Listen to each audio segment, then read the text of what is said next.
গণভবন পরিদর্শনে গেছেন তথ্য ডাক ও টেলিযোগাযোগ উপদেষ্টা নাহিদ ইসলাম। এই মুহূর্তে সেখানে আছেন সহকর্মী হাবিব রহমান, যুক্ত হচ্ছি তার সাথে। হাবিব, উপদেষ্টা কেন গণভবন পরিদর্শনে গেছেন এ বিষয়ে কোনো তথ্য জানতে পেরেছেন কিনা জানাবেন, এবং সম্প্রতি গণভবনকে জাদুঘরে রূপান্তর করার বিষয়ে একটি প্রস্তাবনা এসেছে, সেই বিষয়ে কি কোনো বার্তা পেলেন? রহিম ভাই,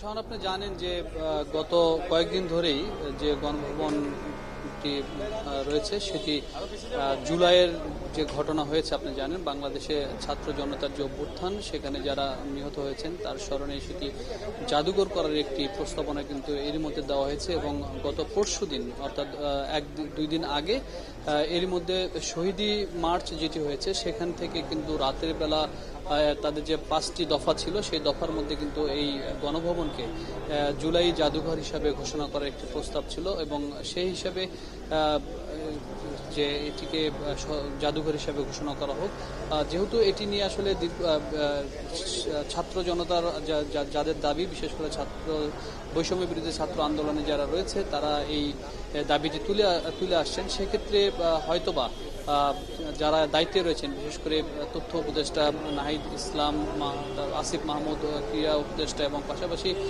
আদিলুর রহমান, এই তিনজন কিন্তু উপদেষ্টা এখানে এসেছেন এবং তারা ভেতরে প্রবেশ করেছেন। ভেতরে মূলত কি অবস্থা সেটি হয়তো তারা দেখবেন এবং বাস্তবিক অর্থে সেটি জাদুঘর করার ক্ষেত্রে কি কি করা যেতে পারে, কোন বিষয়গুলো নিয়ে তারা সামনে দিকে এটিকে জাদুঘর করা যায় কিনা, বা এটি আগে যে অবস্থায় ছিল সেই অবস্থায় ফিরিয়ে আনা যাবে কিনা বা করবে কিনা, নানা বিষয় নিয়ে হয়তো তারা চিন্তা ভাবনা করছেন। তবে যেহেতু ছাত্র জনতার একটি আন্দোলন দাবি রয়েছে, সেই দাবিটিকেও কিন্তু মাথায় রেখে তারা কাজ করে যাচ্ছেন। হয়তো যে কিছুক্ষণ পর এখানে যে তিনজন উপদেষ্টা ভিতরে ঢুকেছেন তারা আসার পরে আমাদের সাথে কথা বলতে চেয়েছেন। আমাদেরকে প্রথমে ভেতরে ঢুকতে দেওয়া হয়নি। তারা বলেছেন যে যেহেতু এটি একটি সংরক্ষিত এলাকা ছিল এবং সেখানে এখন পর্যন্ত নানা ধরনের স্থাপনা ধ্বংসস্তূপ রয়েছে, সে বিষয়ে নিরাপত্তার ক্ষেত্রে কিন্তু তারা আমাদেরকে ভিতরে ঢুকতে দেওয়া হয়নি। আমরা যেটি জেনেছি যে তিনজন উপদেষ্টার মধ্যে এরই মধ্যে কিন্তু গত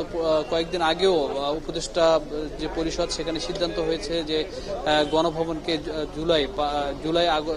জুলাই এবং আগস্টের যে গণঅভ্যুত্থান হয়েছে সেই গণঅভ্যুত্থানের কারণে যারা নিহত হয়েছেন সেই স্মরণীটিকে জাদুঘর করে রাখার বিষয়টি এর মধ্যে কিন্তু একটি সিদ্ধান্তের কথা আমরা শুনেছি। কাজেই হয়তো এটি পরিকল্পনা কিভাবে হতে পারে, কোন মানে কতটুকু অংশ, যেহেতু এটি বিরাট বড় একটি জায়গা, সেখানে কতটুকু অংশকে জাদুঘরে রূপান্তর করা হতে পারে বা পুরো জায়গাটি জাদুঘরের মধ্যে রাখবে কিনা, এই নানা বিষয় কিন্তু এখানে রয়েছে। কাজেই এটি সেই জন্য হয়তো তারা পরিদর্শন করতে এসেছেন এবং পরিদর্শন করে বা আমাদেরকে বিস্তারিতটি জানাবে, তখন হয়তো আমরা আরো বলতে পারবো।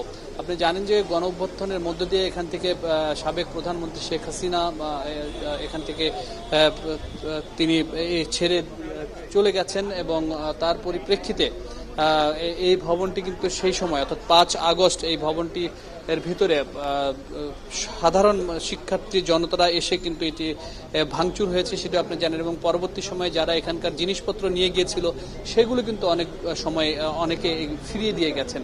কাজে এটি নিয়ে নানা ধরনের কথার মানুষের রয়েছে, নানা ধরনের সাক্ষী এখানে কিন্তু রয়েছে। সবকিছু মিলে আসলে একটি সিদ্ধান্ত নেওয়ার ক্ষেত্রে হয়তোবা যেহেতু আমাদের প্রধান উপদেষ্টা রয়েছেন তার সাথে এই বিষয়গুলো নিয়ে হয়তো কথাবার্তা হবে যে এটিকে আসলে কি করা যায়।